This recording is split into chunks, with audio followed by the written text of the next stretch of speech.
नमस्कार, welcome to accurate yoga. तो दोस्तों अब हम करेंगे 21 फरवरी 2023 को जो हमारा पेपर हुआ था योग में पेपर 2, जिसमें 100 क्वेश्चन पूछे जाते हैं। इसमें से पहला पार्ट जो है हमने कर लिया है, जिसमें 1 से 10 क्वेश्चन डिस्कस कर लिए हैं।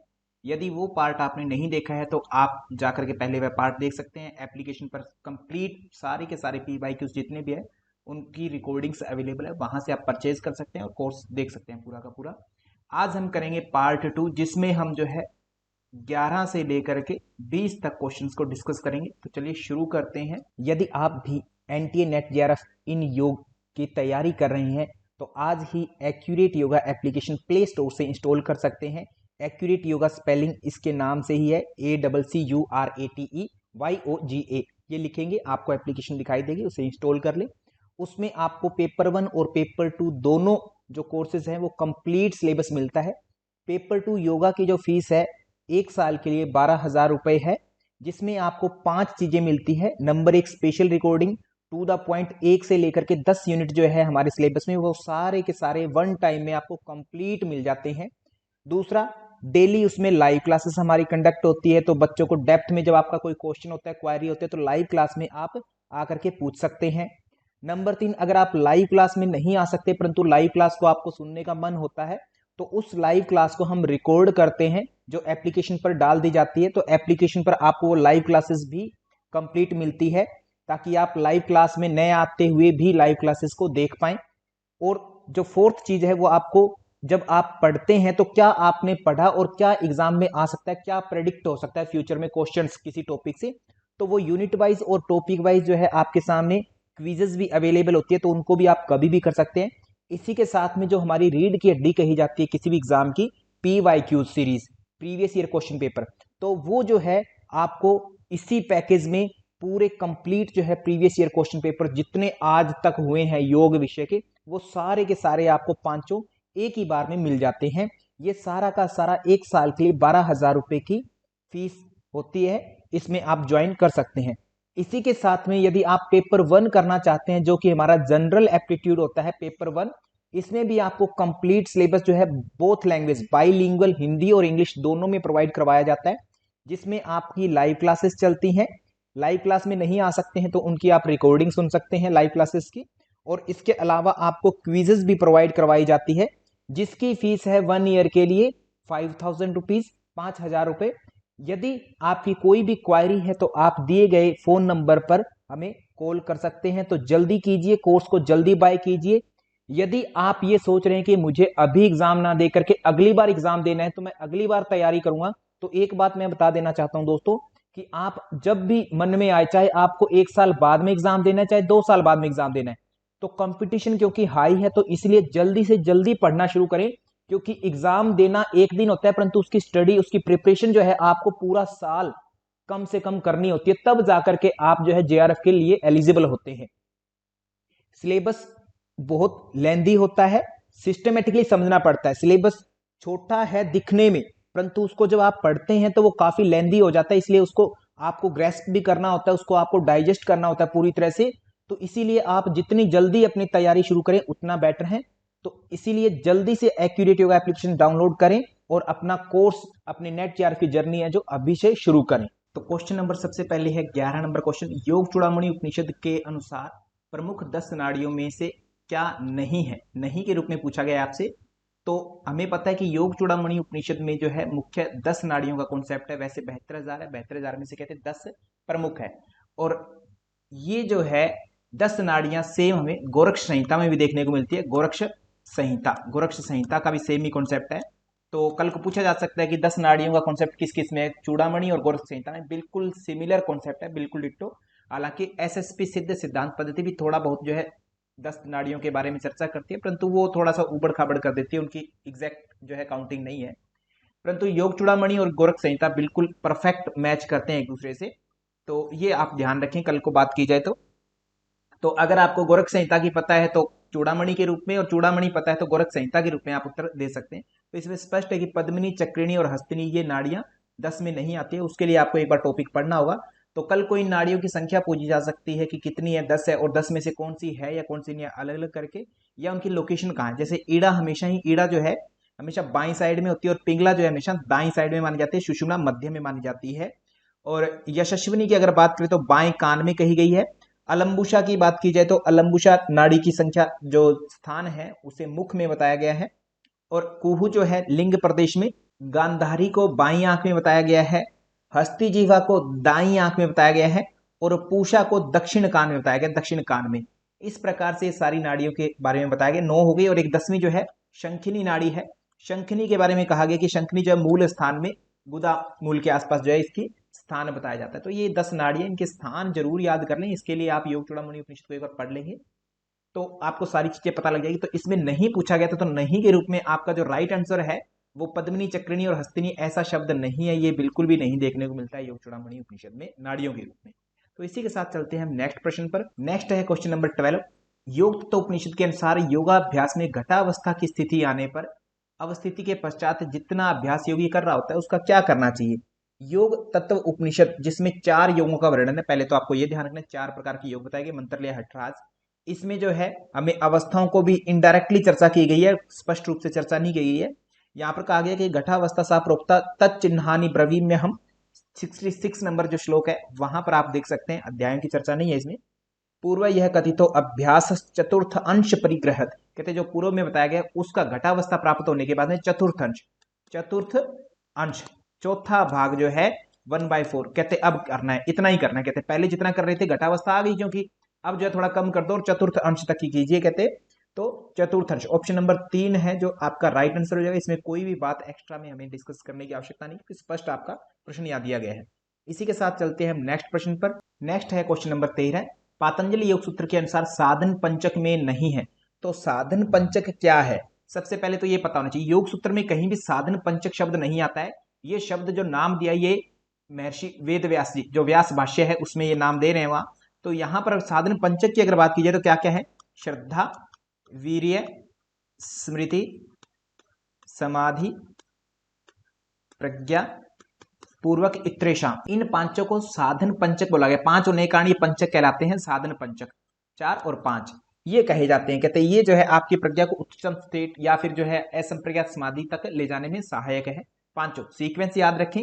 अगर आपसे कल को सूत्र संख्या पूछी जाएगी तो योग सूत्र ऐसा है जिसमें सूत्र संख्याएं पूछी जाती है अक्सर, तो 1/20 नंबर पर ये सूत्र आता है। तो यहाँ पर आपसे नहीं के रूप में पूछा गया, कल को क्वेश्चन घूमेगा और पूछेंगे कि है कौन सा या सीक्वेंस बता दो इसकी एग्जैक्टली। तो या किस अध्याय में, प्रथम अध्याय में जिसका नाम क्या है, समाधि पाद के नाम से जानते हैं, दूसरा साधन पाद है, तीसरा विभूति पाद, चौथा कैवल्य पाद के रूप में जानते हैं। तो यहां पर जो है आपका स्मृति शब्द भी मिलता है, श्रद्धा भी मिलता है, समाधि मिलता है, परंतु वैराग्य शब्द नहीं मिलता है। वैराग्य ये ऑप्शन नंबर 2 जो है वो आपका राइट हो जाए, क्योंकि नहीं के रूप में पूछा गया तो वैराग्य इसमें नहीं है साधन पंचक में। इसी के साथ चलते हैं हम नेक्स्ट प्रश्न पर। ऑप्शन नंबर 2 इसका राइट होगा। नेक्स्ट है question number 14, 14 number question. Patanjali योग सूत्र के अनुसार कृतकारित अनुमोदिता संबंधित है। अब यहां पर एग्जामिनर ने स्पष्ट कर दिया है कि अगर किसी बच्चे को योग सूत्र याद है तो वो इसका उत्तर दे पाएगा, अदरवाइज उत्तर नहीं दे सकता थोड़ा सा भी। तो इसलिए मैं बार बार कहता हूं कि योग सूत्र अगर आपको करना है, उत्तर एक भी क्वेश्चन गलत नहीं होना चाहिए। तो 195 जो लाइंस हैं वो पूरी के पूरी योग सूत्र की एक एक याद होनी चाहिए आपको, एक एक, तभी आप ऐसे प्रश्न का उत्तर दे पाओगे। तो कृतकारित अनुमोदिता एक शब्द आता है वितर्क का, हिंसा आदेय, वितर्क हिंसा आदि हैं। कृतकारित अनुमोदिता लोभ क्रोध मोह पूर्वका, मृदु मध्यादि मात्र दुख ज्ञानानंत फला इति प्रतिपक्ष भावनम। 2/34 में हमें ये जो सूत्र है देखने को मिलता है, जहां पर कहा कि वितर्क हिंसा आदि कृतकारित अनुमोदिता। तो वितर्कों को क्या कहा कि वितर्क जो है हिंसा आदि, यहां से श्लोक शुरू होकर के, सूत्र शुरू होकर के हमारा कृतकारित अनुमोदिता उस शब्द से संबंधित है, माने वितर्कों से संबंधित है। ये ध्यान रखें। संयम से क्या संबंधित है, धारणा ध्यान समाधि, इन तीनों को हम संयम कहते हैं। महाव्रतों में जो यम जो है हमारे, उनकी संज्ञा की गई कि जाति देश काल सम्यन अवच्छिन्ना सार्वभौमा महाव्रतम, उनको महाव्रत के रूप में की गई है। तर्क शब्द का कोई लेना देना नहीं है। तो ये जो है चीजें आप एक्स्ट्रा में जरूर ध्यान रखिए किस चीज का क्या मतलब है। तो वितर्क अपना राइट आंसर हो जाएगा यहाँ पर। इसी के साथ चलते हैं नेक्स्ट प्रश्न पर। नेक्स्ट है 15 नंबर प्रश्न, 15 नंबर क्वेश्चन। पातंजलि योग सूत्र के अनुसार निरुपक्रम किसके प्रकार है। निरुपक्रम, अगर आपने यहां पर भी योग सूत्र नहीं पढ़ा हो तो उत्तर देने में दिक्कत होगी।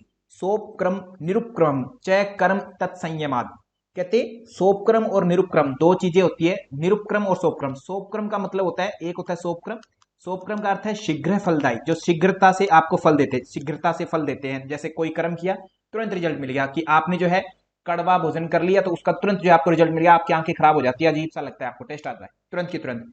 निरुपक्रम की बात करें तो जिसका फल आपको लेट मिलता है, जैसे अभी आप नेट जेआरएफ की तैयारी कर रहे हैं तो तुरंत आपको फल नहीं मिलेगा, आपको एटलीस्ट 6-7 महीने बाद में जब आपका एग्जाम आएगा, उसके बाद में रिजल्ट आएगा, तब आपको रिजल्ट मिलेगा।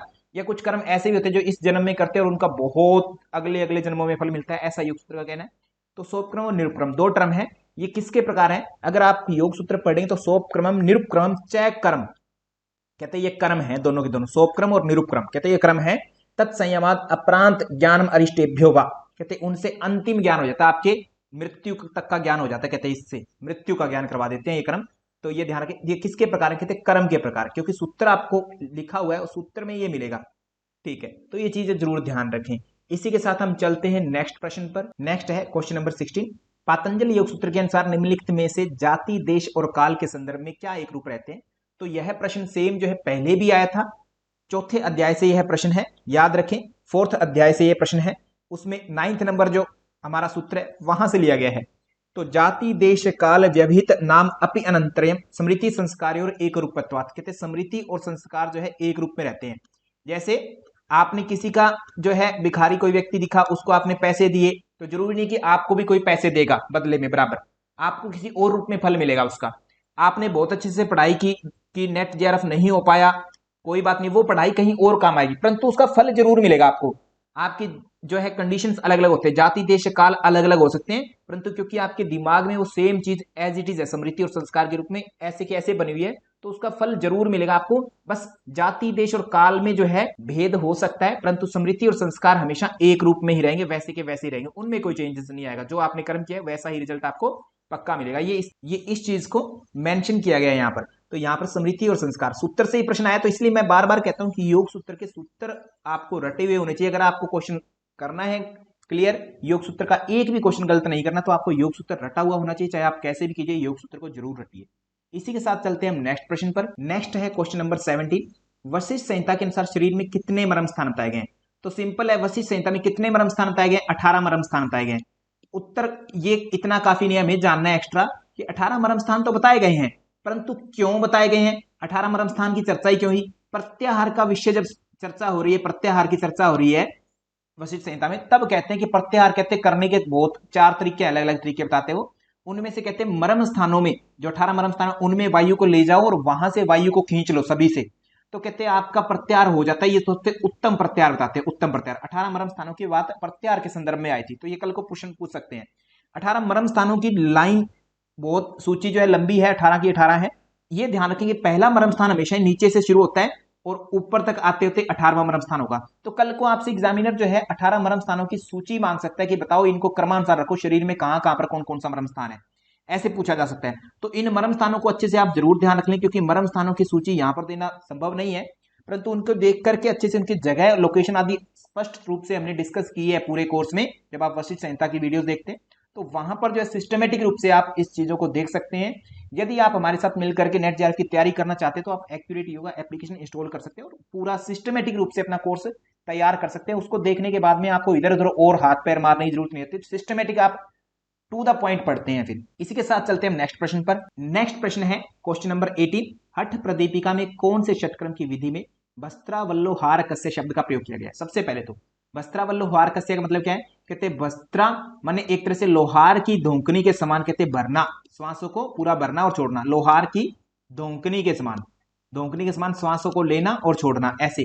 तो इसमें लोहार की धोंकनी के समान ना तो नोली होती, सांस लिया जाता, ना धोती में होता, ना नेति में, तो ऑब्वियस ही बात है कपालभाति। कॉमन सेंस की तो बात करें तो यहीं से आ जाता है, परंतु एक्चुअल जो ये प्रश्न है श्लोक से है। एक श्लोक में कहा गया है वस्त्रावल्लोहारकस्य रेच पुरोषस्य भ्रमो कपाल भातिर्विख्याता कफ दोष विशोषणी, कहते कपाल भाती जो है लोहार की धोंकनी के भांति होती है, और इसमें कौन सी क्रियाएं होती है? रेचक और पूरक दोनों होंगे, रेचक और पूरक दोनों क्रियाएं होती है, सांस लेते हुए और छोड़ते हुए कपाल भाती में। कुछ लोगों का ऐसा मानना है कि सर कपाल भाती में हम ना कंटिन्यूसली श्वास को छोड़ते जाते हैं, छोड़ते जाते हैं, ऐसा नहीं होता है। ग्रंथ कहता है कि रेचक भी होता है, छोड़ते भी हैं, और इवन पूरक भी करते हैं, दोनों साथ एक साथ करते हैं। और कपाल भाती जो आपके कफ रोगों को नाश करता है, ओनली कफ रोगों की बात की थी, कफ रोगों को दूर करता है एज पर हठ प्रदीपिका, ये कहा गया। और कपाल भाती ये भी ध्यान रखें, बहुत सारे लोगों को ऐसा लगता है कि कपाल भाती प्राणायाम है। कपाल भाती क्या है? षट कर्म है, एक षट क्रियाओं में से एक है, ये प्राणायाम नहीं है, ये ध्यान रखें। तो हठ प्रदीपिका में षटक्रमों के अंतर्गत कपालभाति की चर्चा है और हर जगह कपालभाति को एज ए षटक्रम ही काउंट किया जाता है। षटक्रमों को हम शुद्धि क्रिया भी कहते हैं। ठीक है, तो इसके बाद में अगर मैं बात करूं एक और एड ऑन करें, कल को यह प्रश्न पूछा जा सकता है कि कौन कौन से अभ्यास, कपालभाति एक षटक्रम है परंतु एक प्रैक्टिस भी है, मतलब अभ्यास भी है। ठीक है, इसी के साथ में एक और है भस्त्रिका प्राणायाम। भस्त्रिका प्राणायाम, भस्त्रिका प्राणायाम के विषय में कहा जाता है, कहते भस्त्रिका प्राणायाम भी क्या है, कहते इसमें भी कहते लोहार की धूकनी के समान जो है कहते आपको श्वास लेना है। उसमें थोड़ा सा श्लोक अलग है, यथेव लोह कारेण वस्त्रावेगेन चालयेत, इस तरीके से लोह करेण मतलब लोह की जो धोकनी होती कहते उसके तरह ही कहते आप करना, जैसे लोहार की नौकरी चलती कहते वैसे चलाना। माने लोहार की नौकरी, हिंदी में जो है लोहार की धोकनी दोनों में आ सकता है। कल को कहें कि कौन सा अभ्यास जो है लोहार की धोकनी के समान करने योग्य बताया गया, तो कपालभाति भी और भस्त्रिका भी दोनों लोहार की धोकनी के समान है।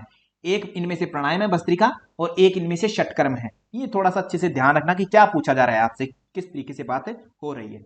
इसी के साथ हम चलते हैं नेक्स्ट प्रश्न पर। नेक्स्ट है 19 number question.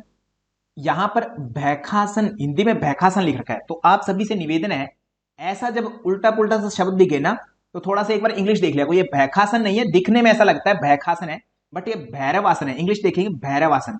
In which of the following text do we find the reference of Bhairavasana. भैरवासन कहते कहां पर मिलता है, किस ग्रंथ में मिलता है, तो हठ रत्नावली एक ग्रंथ है जिसमें आपको 84 आसनों के नामकरण देखने को मिलते हैं। एग्जैक्टली डिफाइंड नहीं है बट फिर भी उनके जो है 84 नाम उल्टे सीधे देखने को मिलते हैं। ओके, हठ प्रदीपिका में कितने आसन हैं, हठ प्रदीपिका में ओनली हठ प्रदीपिका पै से 15 आसन है। योग बीज में कोई भी आसनों की लिस्ट नहीं दी गई है बिल्कुल भी।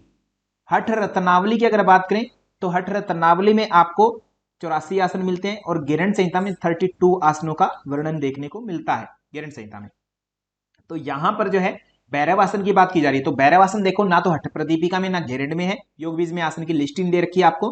तो हठ रत्नावली में कॉमन सा प्रश्न था ये 84, उसमें कोई भी उल्टा सीधा नाम आए जो आपने ना सुना हो वो सारे हठ रत्नावली के मतलब मिलेंगे। इसमें एक दो चीजें और बता देते हैं। हठ रत्नावली जो है एक हठ प्रदीपिका की एक तरह से आलोचनात्मक टीका है। इसके लेखक जो है श्रीनिवास भट्ट जी हैं। हठ प्रदीपिका स्वामी स्वात्माराम जी है। योग बीज गुरु गोरक्षनाथ जी और गिरण संहिता महर्षि गिरण ऋषि लिखते हैं जो राजा चंड कपाली को ज्ञान देते हुए लिखते हैं। ठीक है, घटस्थ योग का उसमें वर्णन है। हठ रत्नावली में 84 आसन बताए गए थे, उनमें से मुख्य 10 आसन बताते हैं, फिर उनमें से मुख्य जो है प्रमुख 4 बताते हैं, सिद्धम पद्मम भद्रम और सिंघम। उसमें भी सर्वश्रेष्ठ जो है सिद्धासन को बताते हैं। सिद्धासन प्रत्येक ग्रंथ कहते हैं सिद्धासन ही सर्वश्रेष्ठ आसन है। ठीक है, इतनी बातें कर देते हैं। इसमें एक दो चीजें और एक्स्ट्रा हैं, जैसे कहा गया कि मयूरासन जो है, मयूरासन के कितने प्रकार बताते हैं, मयूरासन के कहते हैं 6 प्रकार है। पद्मासन की बात करते हैं, पद्मासन के कहते हैं 4 प्रकार है, पद्मासन के 4 प्रकार बताए हैं। तो ये छोटी सी एक्स्ट्रा बातें वो जरूर ध्यान रख लें। इसी के साथ हम चलते हैं नेक्स्ट प्रश्न पर। नेक्स्ट है क्वेश्चन नंबर 20। शिव संहिता में प्राण का वास कहां बताया गया, तो शिव संहिता में प्राण का वास हृदय में बताया गया है। हमेशा ध्यान रखें, हृदय में प्राण की बात की जाती है। नाभि में जो है हमेशा समान की बात की जाती है, समान प्राण की। मूलाधार मतलब एक तरह से गुदा की अगर मैं बात करूं, गुदा मूलाधार नहीं बोलते, वो गुदा बोलते हैं। गुदा में जो है अपान प्राण रहता है, हमेशा ही अपान की बात होती है। और कंठ जो जिसको बोलते हैं विशुद्धि चक्र के आसपास की, तो उसमें जो है हमेशा उदान के आसपास की बात होती है। उदान है ना, कंठ के रूप में विशुद्धि चक्र उदान की बात होती है, ऐसी बात होती है। और व्यान को कहते हैं, व्यान जो है सर्व शरीर, पूरे शरीर में व्यापक होता है, सर्व व्यापक पूरे शरीर में व्यापक होता है। तो यहां पर आपसे पूछा गया था प्राण कहां है, प्राण हृदय में। तो हृदय में दल भी बताए जाते हैं कि कितने दल वाला है प्राण, कहते कितने चक्र होते हैं उसमें, 12 चक्रों की बात की जाती है, 12 पंखुड़ियां कहते हैं। और उसमें 12 पंखुड़ियां हैं और 12 पंखुड़ियों पर एक एक लेटर लिखा हुआ है। कौन कौन सा, कै से ठ तक ये 12 अक्षर है, कै ख ग घेड़ च छ ज झ ट और ठ, ऐसे करके 12 अक्षर 12 चक्रों को रिप्रेजेंट करते हैं हृदय में, जिसको अनाहत चक्र के रूप में यहाँ पर जानते हैं। तो ये चीजें आप जरूर ध्यान रखें। इसी के साथ हमारा पार्ट 2 जो है वो कंप्लीट होता है। पार्ट 2 जिसमें हमने 11 से लेकर के 20 क्वेश्चन को सोल्व किया। यदि इससे पहले के पार्ट आपने नहीं देखे तो आप एप्लीकेशन पर जाकर के परचेज कर सकते हैं पूरे PYQs को और देख सकते हैं वहां पर A to Z क्वेश्चंस को, जितने भी आज तक हुए सारे अवेलेबल हैं। यदि आप सिस्टमेटिक रूप से नेट JRF की तैयारी करना चाहते हैं तो हमारे साथ जुड़ करके एप्लीकेशन इंस्टॉल करके आप सिस्टमेटिक रूप से अपने नेट JRF की जर्नी स्टार्ट कर सकते हैं। वीडियो अच्छी लगी है तो आप लाइक करें, शेयर करें, और यदि आपने हमारे चैनल को सब्सक्राइब नहीं किया तो सब्सक्राइब कर दें और पास में दिए गए बेल आइकन को जरूर दबा दें ताकि सबसे पहले कोई भी अगर वीडियो हम डालें तो आपके पास सबसे पहले नोटिफिकेशन आए। तो थैंक यू टू ऑल, धन्यवाद आप सभी का, थैंक यू सो मच।